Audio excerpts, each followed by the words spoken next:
every prayer natin, we pray na, Lord, help me to love you. Help me to obey. Tulungan mo ako na magiging masunurin sa inyo. Mga kapatid, iangkla natin ang ating pag-asa sa Panginoon.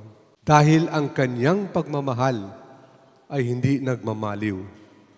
Kung ang Israelita bilang anak ng Diyos ay mayroong ganito, how much more ang Covenant of Grace Church, mga kapatid? Meron tayo bilang mga anak ng Diyos. Pag-asa natin to. Kung sa buhay natin ngayon, meron tayo mga hilahil na naranasan sa ating pamilya, sa ating buhay. Huwag nating kalimutan na iangkla natin ating pag-asa sa Panginoon. Dahil sabi ng Lamentations, verse 3, 22, ang pag-ibig mo, Yahweh, ay hindi nagmamaliw. Steadfast love of God. Hindi yan tumitigil. Kaya nga, Psalm chapter 103,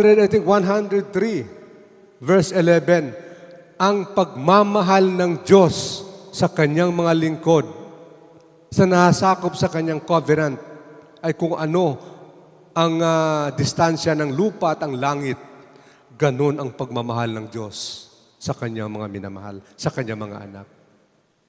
Kaya mga kapatid, sa ating buhay, minsan para bang nagdududa tayo. Dahil hindi natin kasaklaw ang araw-araw nating pag-iisip. Dahil minsan natatangay tayo sa ating mga nasa. Nasa kung ano ang mundong ito, kung anong mayroon sa mundong ito.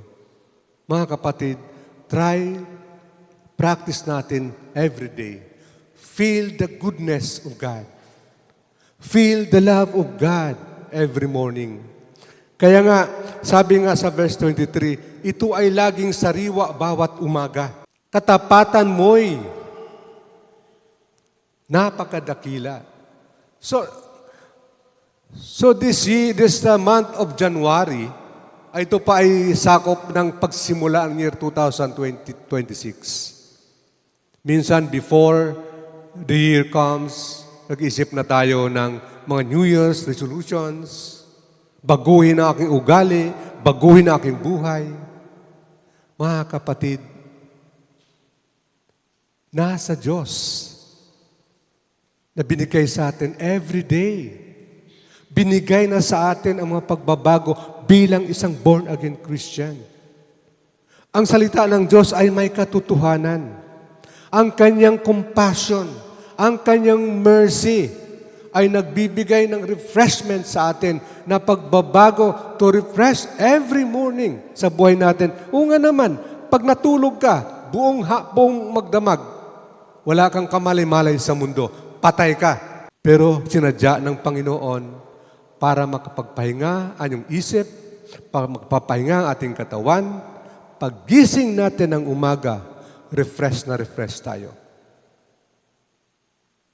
Feel it natin. If you feel natin, yun ang everyday na refresh tayo ng Panginoon.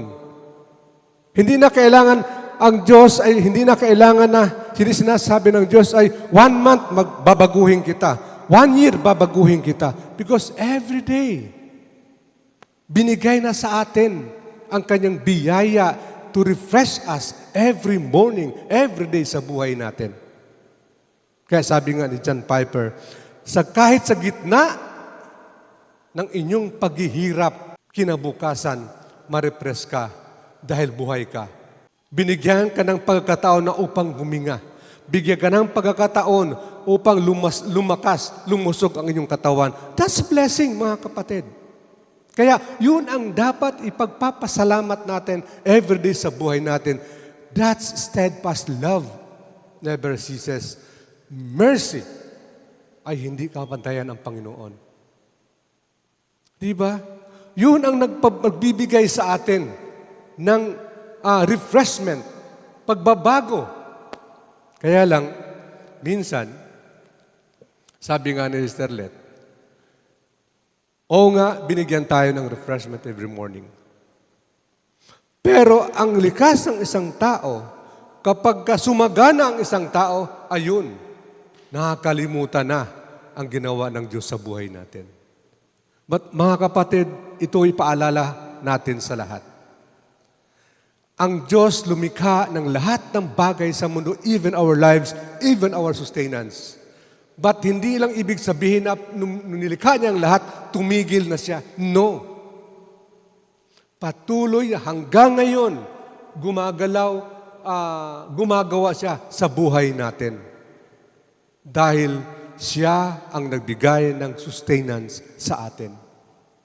Kaya nga, ang kanyang mercy, ang kanyang habag ay walang katapusan hanggang makasama ka sa kanyang kaharian.